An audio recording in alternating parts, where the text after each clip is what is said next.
अब मैं तो राहुल जी को नज़दीकी से जानता हूँ और वरुण को भी, प्रियंका को, मैं सबको जानता हूँ। मतलब घर में रहे तो इसमें कोई बड़ी बात नहीं है, हमारी ड्यूटियाँ थी वहाँ। मैं तो राहुल जी को अभी एक बात बोल रहा हूँ कि पद यात्रा ये बीच में छोड़ छाड़ के और वरुण गांधी भाई को लिया हाथ मिला करके। भाई एक ही तो परिवार की हो, और इस लड़के में गुण है, इसमें गुण है, हमने देखे हैं। और आप में वो अभी नहीं है, वो सीख नहीं है और आएगी भी नहीं। अब एक सैनिक बोल रहा हूँ तो मैं सैनिक के तौर पे नहीं बोल रहा, मैं भी कांग्रेस की वफादार होकर के बोल रहा हूँ, गलत नहीं बोल रहा हूँ। और हमने भी कहानियाँ लिख रखी है। और हम बोलते हैं कि फिर इसके बाद में जुनून वो होता है ना, जो चंगेज की माँ ने बोला था, अरे तेरा बाप सरदार था, लेकिन बोले भाई तेरे तो नहीं है। बोले बाबा ने क्या बताया, किसी संत महात्मा के पास जंगल में रहते थे, कुटिया में गया। अब उन्होंने बोला कि भाई इसके तो नहीं है, माँ को बता दिया कि इसके तो रेखा ही नहीं है हाथ में। तो बोले बच्चे को बैठा दो, खेलने लग गया। क्या बताया, माता से पूछा था, बोला बेटा तेरे ये नहीं है, तू राजा नहीं बन सकता, कि ये धन का कोठा है, ये फलाना कोठा है, ये लाइनें हाथ में, तेरे राजकाज नहीं है। तो बोला राजकाज वाली कौन सी लाइन है, तो तब पत्थर एक तोड़ के बोली ये है, तो बताया दे। बोली इतनी सी बात है क्या। तब वो पत्थर ले करके फिर वो काटा था, तो उस पर भी राजकाज किया था। उस ब्लड को देख करके चंगेज खान ने फिर उस ब्लड को देख के पृथ्वी को जीता था। और डीएनए करा लो, 4,500 करोड़ इस वर्ल्ड के अंदर उनके वंशज हैं चंगेज खां की। और वो क्रूर शासक था, दिल्ली तक भी आया था। चांदनी चौक में भी बोलते थे छोटे छोटे बच्चों को, दूध मुहे बच्चों की शीशा तोड़ करके गर्दन काट कर किक मारता था। तब क्रूर शासक बोला जाता है। वो राजा मत बनो कि रेखाएं खींचो नहीं, उसका अध्ययन करो, अध्ययन करो कि राज कैसे किया जाता है। जैसे सुभाष चंद्र बोस से पूछा गया था, तो उन्होंने सीट खोल के एक ही लिखा था कि फूट डालो राज करो, फूट डालो राज करो। तो कहानियां एक से एक हैं, वो विद्वान कहाँ हैं। फिर ताकत से भी लेंगे तो महात्मा गांधी जी ने बोला कि एक थप्पड़ इधर एक थप्पड़ इधर मारो। बोले गांधी जी ऐसे तो नहीं मिलेगा। बोले बापू जी आप ही रहो, फिर हम तो मारेंगे। मैं अभी एक सैनिक मेरा गुरु है, मेरे को सच बताओ, कांग्रेसी हो, मैं गांव में उनको पूछा है, मेरे को गोड से सही था गलत था। बोले गोड से सही था। मेरे को आप अपने मुंह से बोल रहे हो कांग्रेसी हो, 80 साल उम्र ले रखी है, क्या बताऊँ। मैं भी यही बोलता हूँ कि मैं सही नहीं बोलता, मैं दोनों को सही बोलता हूँ, दोनों महान आत्माएं थी। और आज लड़ाई है सावरकर की। सावरकर तो एक नंबर का, मतलब एक नंबर का मानते हैं हिंदुस्तान के अंदर। सावरकर ने क्या बलिदान दिया है,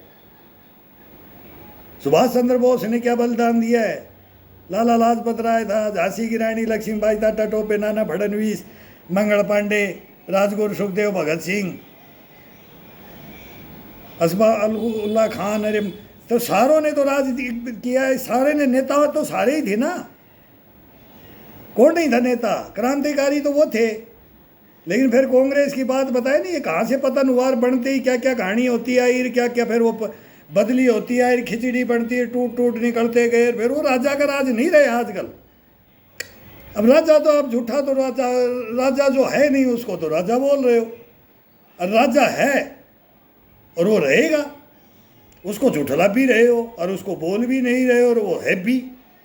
ये कमाल की बात चल रही है हिंदुस्तान में। मोदी जी है तो वो नहीं भी कर रखा है, उसकी जैसी तो दुर्गति नहीं कर रखी। प्रधानमंत्री के पोस्ट के ऊपर है तो उसकी तो इतनी बुरी दुर्गति कर रखी है।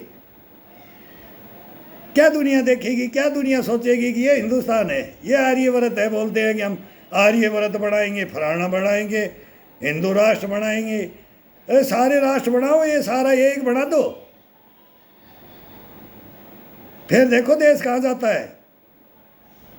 मत भड़काओ एक दूसरे को, और मत इसके ऊपर लीडर बनो, मत हीरो बनो। इनके ऊपर मार काटो के ऊपर करके दंगा करवा करके बैठ जाते हो रिसोर्टों में। इन्हीं रिसोर्टों में फिर एडमिशन होता है। जब बोले ना कहाँ भाग गया, वो ऐसे रिसोर्टों में ही मिलते हैं जो अभी हुआ है। ये नेता फिर ये रिसोर्ट बना लेते, वो उसको बचा लेता है, वो उसको बचा लेता है, मरने वाला मर जाता है। दुनिया रोती रहो, पागल बनी हुई है दुनिया, तो पागल है। तुम्हारे को तो वोट चाहिए, वो जब आते हो जब रो रो करके हाथ जोड़ जोड़ के फिर ले लेते हो। लेने के बाद में पब्लिक का कोई मतलब ही नहीं रहता है कि पब्लिक कौन है। शकल तो नहीं देखते, बदबू आती है तुम्हारे को। अफसर लोग भी और नेता लोग भी एक मतलब ये अभिनेता नेता और अभिनेता, फिर पब्लिक से तो दुश्मनाई कर लेते हो। ये चलेगा तो फिर क्या होगा बताओ, इसका समाधान बताओ पहले। गरीब से लेकर के सभी की, नीचे से ऊपर बराबर की सुन लो। देखो कैसे क्राइम होता है। वह पहले इंट्रोडक्शन होता है कि कौन है फलाना, फोन पहले घंटियां खुड़क जाती है। केस बाद में होता है, पहले घंटियां खुड़क जाती है कि ये करना है, बोला ठीक है, उधर पुलिस ही नहीं जाएगी। सिविल में वो काम होता है, फौज में वो होता है कि भाई वहाँ इनके मार के हथियार ले जाओ, वहाँ हम तुम्हारे को कोई सपोर्ट नहीं देंगे। इधर ये कर देते हो कि हाँ हम संभाल लेंगे सारे महकमे, तो मारी जाएगी सबसे सारी पब्लिक मारी जाएगी। अन्याय कहाँ हुआ फिर संविधान और कानून और ये कहाँ है? फिर बोले कार्यपालिका, ये न्यायपालिका, ये चौथा स्तंभ मीडिया कार्य, मीडिया उडिया भी कोई नहीं सुनता है। वो भी हमने सेना में अब देख लिया जा करके। क्या होगा हिंदुस्तान का?